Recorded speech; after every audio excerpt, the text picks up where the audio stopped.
Welcome back, everybody. Monday morning show off and rolling here on WDAY Extra. Jeff Kolpak will join us about a half hour. Plenty to talk about with Jeffrey when he joins us. When I asked Sam back in, December, say, hey, I think we got enough going on. If we could have you on throughout the year, not just during football season, I think our viewers would enjoy it. There's no shortage of things to talk about. And then June 1 happened of 2025 where about 8 million things just transpired over the last 5 days, and I can't even recount everything that I wanted to talk about with Sam. Point being, there's no shortage of topics to talk about with our guy Sam Herder from Hero Sports, Bet and GM. My goal over the next hour and 20 minutes is to somehow explain to our viewers how big a deal went down Friday night. So I'll set it up on a tee for you for FCS schools. How big a deal is this now that the settlement has been finally approved?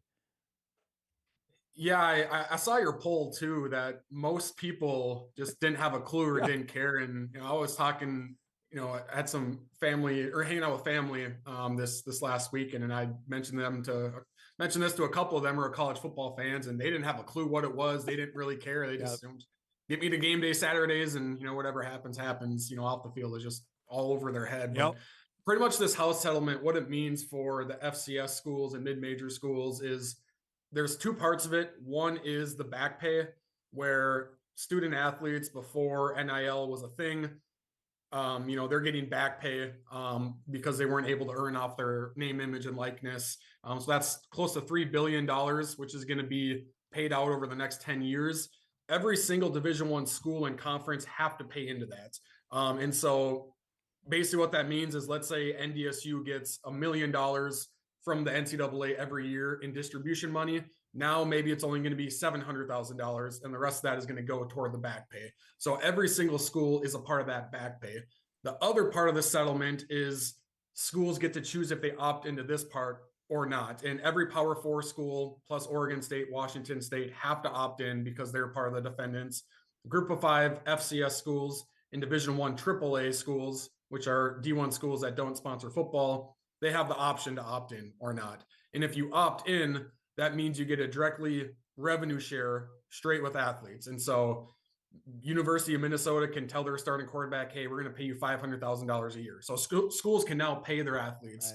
Right. Opting into the settlement also means there is roster limits. And so instead of having 120 players on your football roster, you only have 105, but you can scholarship up to 105 now. So that's kind of the gist of it. I think most, if not every Group of 5 school is going to opt in.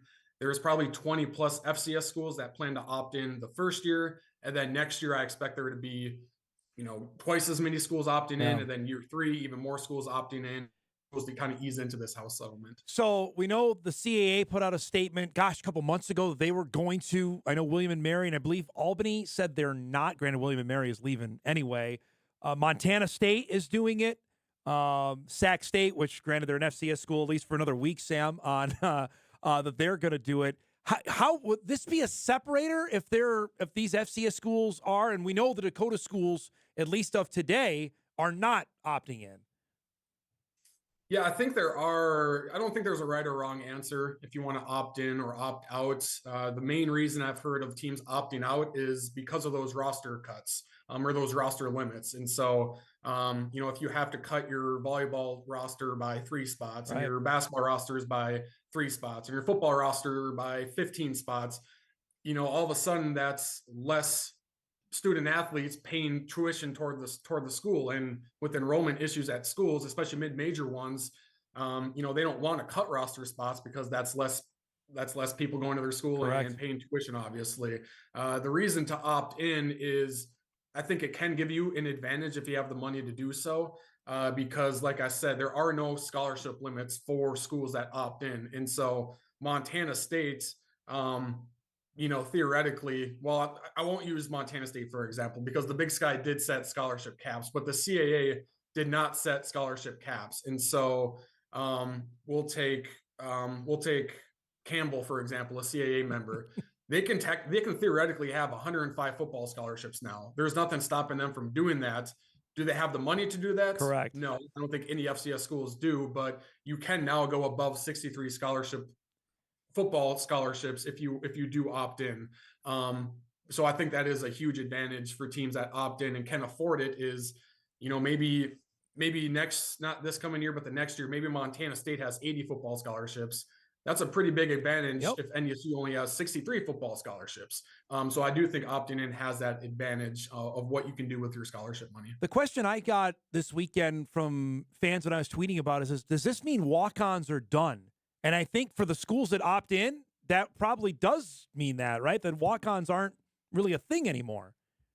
Not necessarily, because unless an FCS school or any school scholarships all 105 roster spots, then technically there wouldn't be walk-ons. But even if you're University of Minnesota and you scholarship 95 players, technically the 10 more players are walk-ons or non-scholarship players.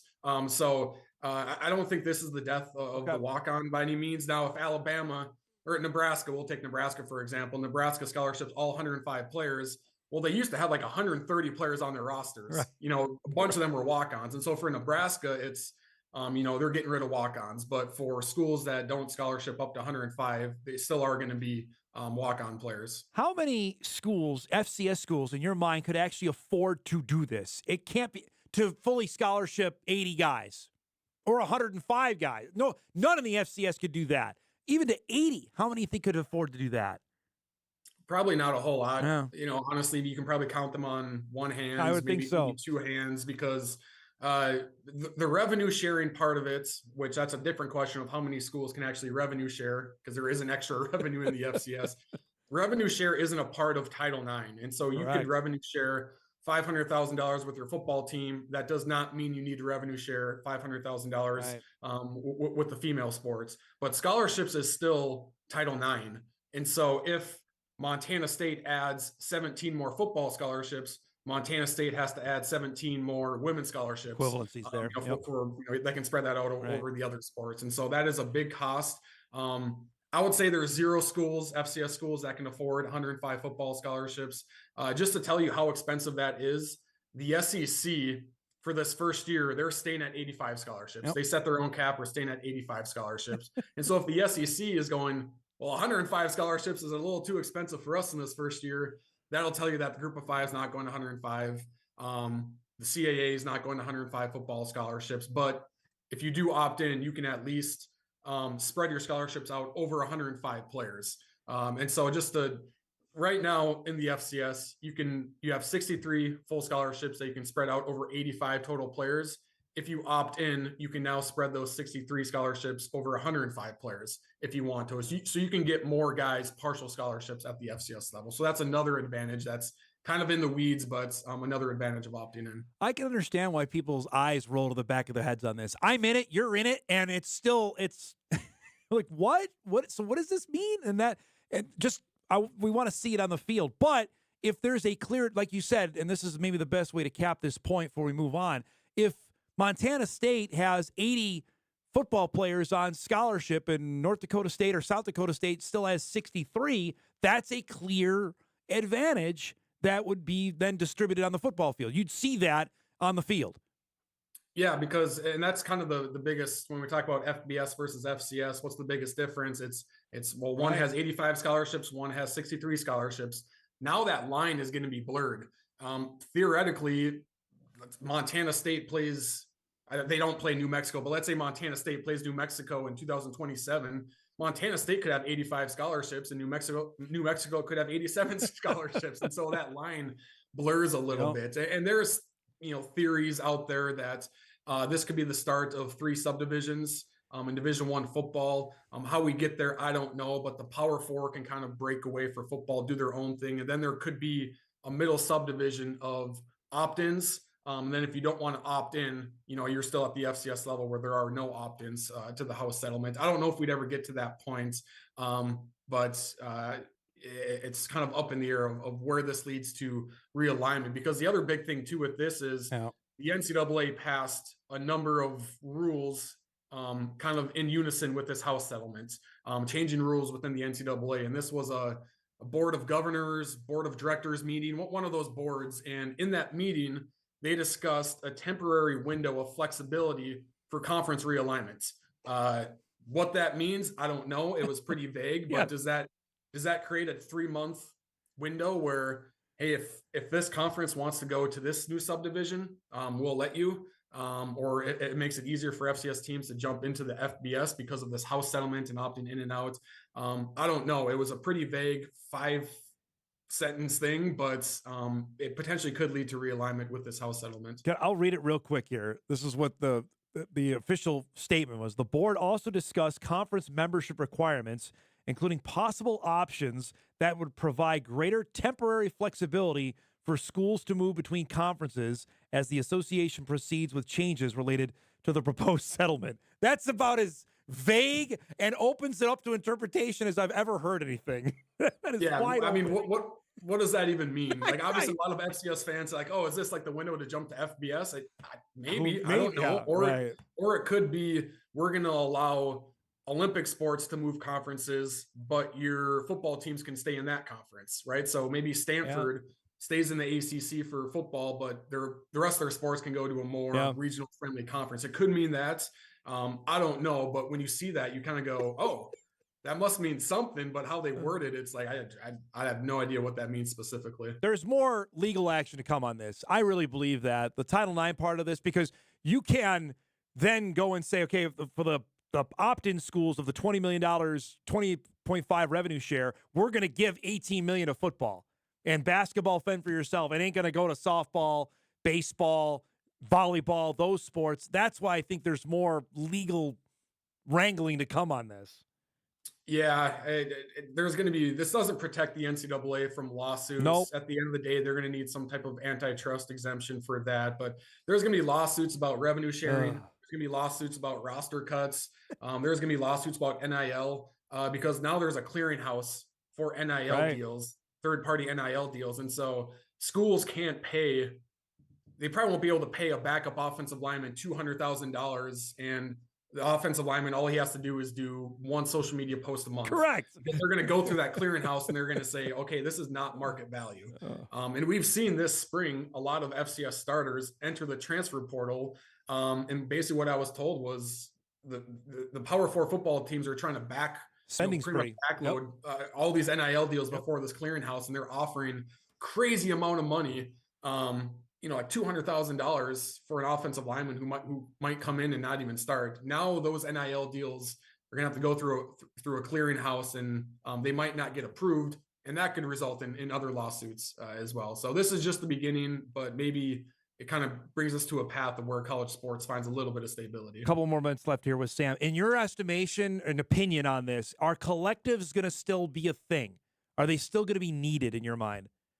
I think they will be. I think they'll still be a thing because it's pretty much bonus money on top of the revenue sharing. Yes. And so the maximum amount Alabama can revenue share is $20.5 million. Then it goes up every year. Well, they can still have a third-party NIL group that maybe their pool of money is $2 million.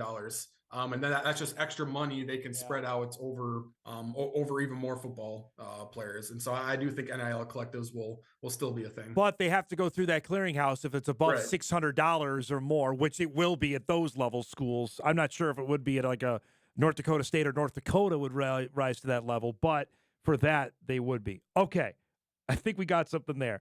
Realignment is also in the news. Utah Valley kickstarted it last week with their announcement they're going to the Big West. For us up here in the Midwest, Sam, that I look now, the WAC only has 5 football members. They got to make up their mind of what they want to do. I had the new CEO of the Missouri Valley Football Conference on the show Friday, who just came from the WAC. He's not going to tell me that those schools, but I look at the Texas schools now, and if I'm Jeff Jackson, the new commissioner of the MVFC, let's go get them. Let's go get Arlington. We'll go get Tarleton. We'll go get Abilene, and we're going to be pretty darn good. Yeah, I was kind of teasing this last week before it came out, kind of an embargoed news. And I was kind of thinking too, I'm like, oh, there's going to be a lot of FCS fans that see this and be like, I don't care. Like Utah Valley, they don't play football. They're going to the Big West. That's not a football conference. Like, who cares?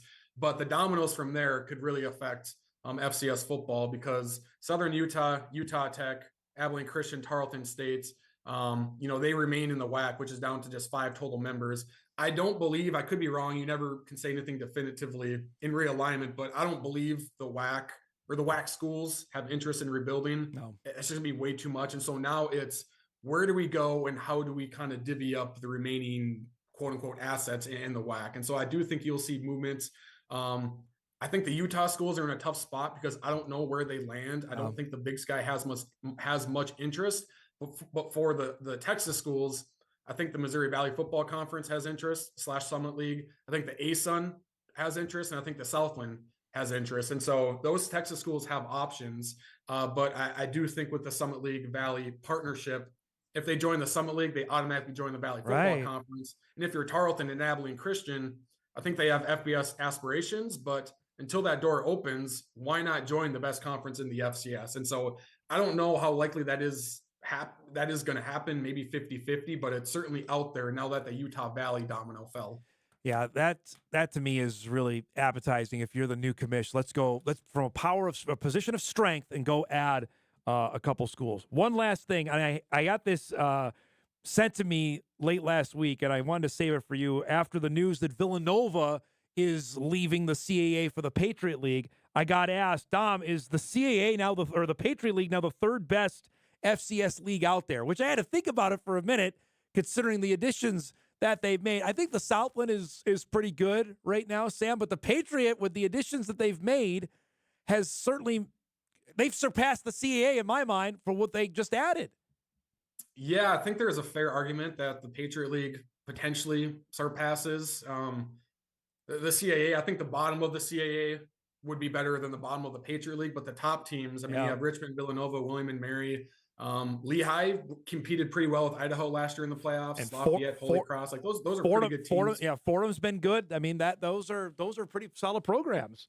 Yeah, Fordham has a couple of FBS wins. You look at the CAA. I mean, Elon, New Hampshire's kind of been down, but they're an FCS blue blood historically. Rhode Island's on the up and up. Stony Brook's on the up and up. But I think it's pretty even there. As far as the third best conference, I think the Southland is kind of making some nice progress. I like what the SoCon is doing as well. I think there's decent investment going on in the SoCon. You know, I really like what the United Athletic Conference is doing overall. I think they could be the third best conference this year, but in 2026, I don't know if there's going to be a UAC, and so I don't know where they stand in that discussion. But I do like the UAC Football League right now, especially after last year's playoffs. I think they may have not made deep playoff runs, but they made some decent noise in those earlier rounds. This also means if that conference goes away, that there's a at-large bid that's going to be floating back out there, right? If that conference fades after this fall. Yeah, because right now it used to be 10 auto bids. Now it's going to be 11 auto bids with the Ivy League. And then if the UAC goes away, that's back down to 10 auto bids and 14 at-large bids. And so just a fluctuation of how the playoff bracket is going to look a little bit. Well, I don't know if we understand any better, but I really appreciate you diving into this and explaining it as best you can, man. Here we are, June 9th, and we're talking there's no stoppage and there's going to be more. This month is going to be wild of what's happening because there's going to be more news coming. Great stuff to get our week started, bud. Have a great week. We'll talk to you next week, all right? Okay, sounds good. Thank you. Sam Herder starts our Mondays off each and every week at 9:35. I hope that was as good of an explainer as we can. When we start our second hour, we'll dive into more on the local impact of how this is going to affect the schools here in North Dakota. We'll break. We come back, wrap up our first hour. Jeff Kolpak coming up in hour two. Much more on a busy Monday morning. Back on Hot Mic right after this.